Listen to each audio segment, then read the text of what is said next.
மாணிக்கம் கட்டி வைரமிடை கட்டி ஆணி பொன்னால் செய்த வண்ண சிறு தொட்டில்.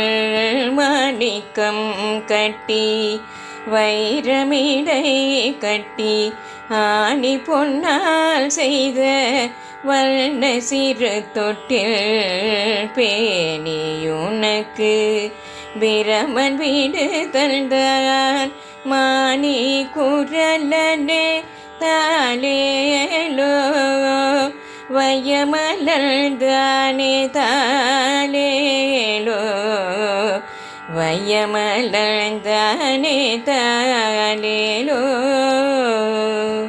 சங்கின் வலம் புரியும் சேவடி கிணியும் அங்கை சரிவலையும் நானும் மறை